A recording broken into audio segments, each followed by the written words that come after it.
Hello guys, isang maganda at mapagpalang araw pong muli sa inyong lahat mga kaibigan. Welcome sa aming YouTube channel, ang Farm TV Realty Lopez.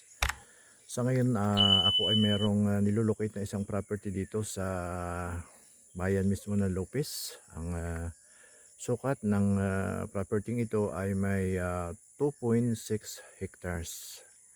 At ang layo nito doon, mula doon sa bayan hanggang dito, ito ay may mga approximately ko lang po ito, mga 15 to 17 kilometers po ang layo nito. At ito po ay mayroong frontage dito sa Barangay Road na hindi pa sa ngayon, hindi pa po nasisiminto. Mamaya, ipapakita ko po sa inyo ang frontage nito doon sa Barangay Road. Dito lamang po tayo dumaan kasi sa may parting likuran nitong property. Ano po? So yung pong property ay yung po ang gayaran nila, yung makikita po natin yung mga may mga saging na yan papunta po doon sa lugar na yan. So to make story short, ito pong pinakang mahawang ito ang pinakang property niya. Ano po? Ayan, iikot ko lang po itong aking camera. So pangunahin na ng mga tanim dito sa property ito na ating nilolocate ngayon ay mga niyog ang karamihan dito. At ito ay may bilang na sabi ng ating kasama, kamag-anak mismo nito na nagbibinta, ay ito po ay mayroong bilang na 600 kapuno. At napakarami nitong mga fruit bearing. So doon sa lugar na yun makikita natin, nakita ko po kanina, ay meron daw mga lansones. At then dito sa harap nating camera merong mga langka, merong rambutan. Ito nasa harap nating ito, rambutan po yan. So may mga mangga, merong guyabano na ito. So mga pili na doon sa lugar na yun. Saglit po tayo doon sa lugar na yun para makita natin yung nakatanim pa sa loob nitong property ito.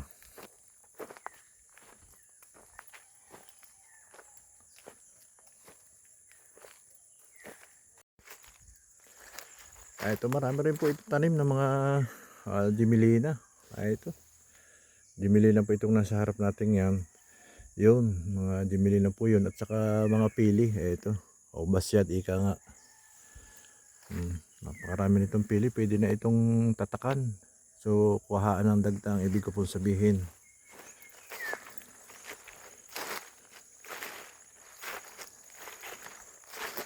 Ito po mga kaibigan, lansones po yan. Oh.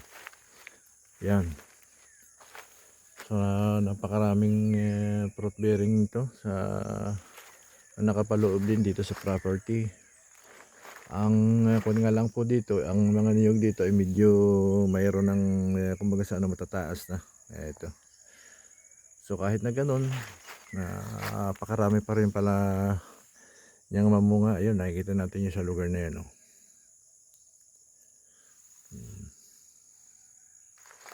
Kailangan na nitong panuliban. So kagandahan lang nitong property ito, hagnay po ang kanyang shape ng lupa. Ano po, ayan, hagnay siya. Hindi masyadong ahonin, hindi naman pantay na masyado. Ano po. So mga rami rin ako nakikita dito, mga saging, ayun, sa lugar na yun. Then mula po doon sa pataas na yun, bumaba po yung property din, so kumadrado dito sa lugar na ito. Ayan. Basta ito pong mga nataas hakop na kahoy na ito, itong mga nakikita natin na nasa harapan ito, ito po ay pasok dito sa property. Ayan. Kanina nakita ko po yung pinakang lot plan nito. Ito po ay nakaparang letter L, pero maliit naman po yung pinakang kawit niya.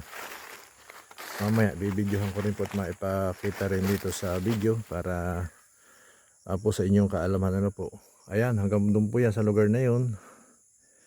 Tayo po ay aakyat na doon sa pinakang frontage nitong property. Ito pong una natin binidyohan, ito ay itong likod nitong property. Tara, pupunta na po tayo doon sa itaas, doon sa may pinakang frontage nitong property. Kanina doon sa una kong video, nabanggit ko yung may mga lansones dito sa na itinuro ako kanina. So ako ay pumunta po dito para actual na videohan ko ang sinasabi kong itong mga lansones. So ayan po yung sinasabi kong mga lansones, yung mga nakikita natin yan, yung po mismo mga punong yan. Oh.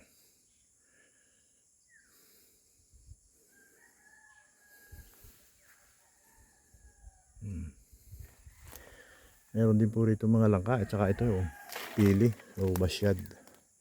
Sa ibang katawagan may mga rambutan din po rito. Ito po yung pinakang pag-iitan nila. Ayan oh, may bakod po yan na sa ngayon ay hindi na nakikita. Kasi mga natunaw na mayroon pa ilan-ilan pa pong mga barbed wire na nakalagay dyan. Ayan, diretso po yan papunta doon sa bundok na yun. Yun.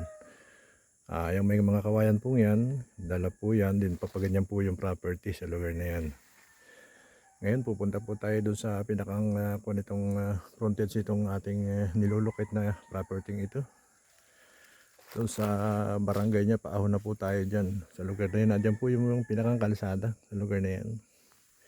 Then pumunta lang ako dito at katulad nga nung nabanggit ko, bibidyohan ko itong mga lansones na ating binabanggit doon kanina sa una kong video.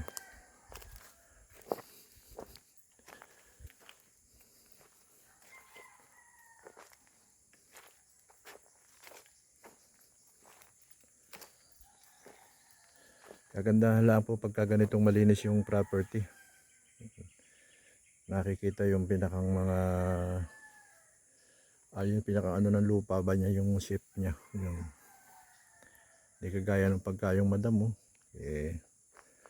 makikita mo lang yun sa mga katawan ng niyog, hindi yung pinakang ng lupa. Dito kasi sa lugar nito medyo may pantay dito sa lugar na yan. Pwede dito ang pagtayo ng bahay. Ito naman, pwede naman itong pag-alpasan ng mga hayop katulad ng baka. Ang ano lang po dito, mga kaibigan, babakuran po ito ng barbed wire. Yung paikot, then pwede na pong alpasan yung mga alaga natin dito, mga hayop. Mga baka man ito, kambing, or kabayo. Kahit ano po yung pwedeng alaga natin dito, mga hayop. Habang tayo ay naglalakad papunta doon sa pinakang frontage or hangganan nitong property doon sa kalsada, ating bahagyang bibidyohan itong ating mga pinanggalingan para sa inyo po ang mga kalaman maset ang itong property ito, yung bawat anggulo nitong property. Ano po,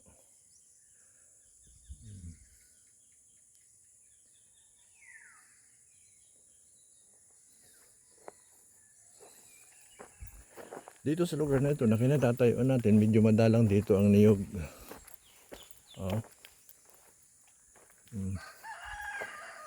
Andyan po sa lugar na yun ang medyo makapal-kapal ang niyog doon sa papunta doon. Malamang na may mga fruit bearing pa din dito sa lugar na ito.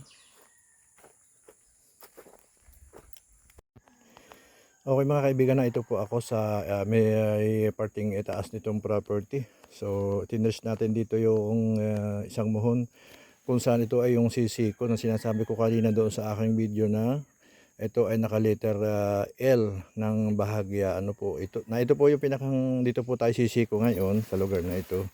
Din kasi ito po diretso po yan pababa pag ganun. Then ito sisiko yan dito, yan papaganyan. Ito na po yung babaybay dito sa barangay road na ating barangay road na nakakakuan dito sa property. Ano po, nakakasakop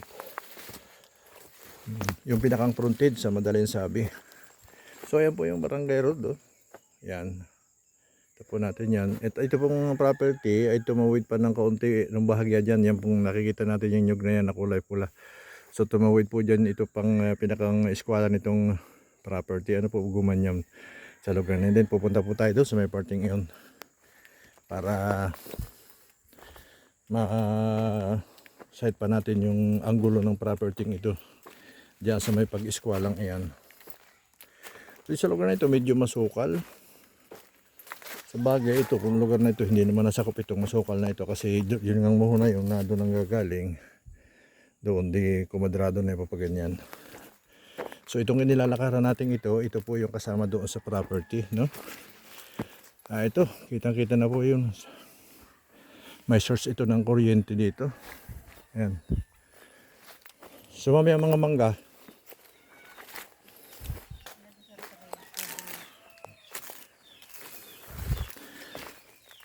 Hanggang doon sa may kubo ngayon. Itong mga manggang ito, kasama po ito doon sa ating nilulocate na property. So marami itong punong ito ng mangga. Mayroong bukban or dalandan.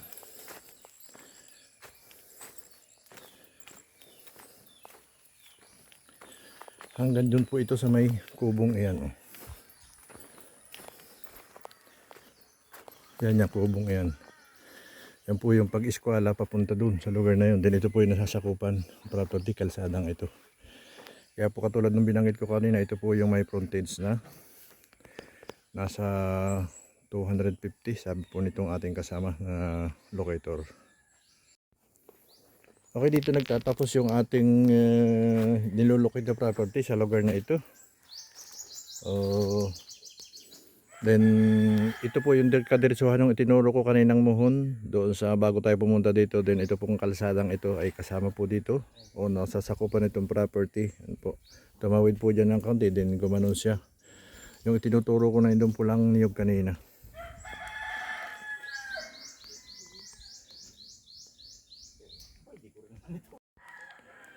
Okay na po yung aking pagbibideo. So bali tinatapos ko na po ngayon yung aking ginawang paglulocate doon sa 2.6 hectares na yun.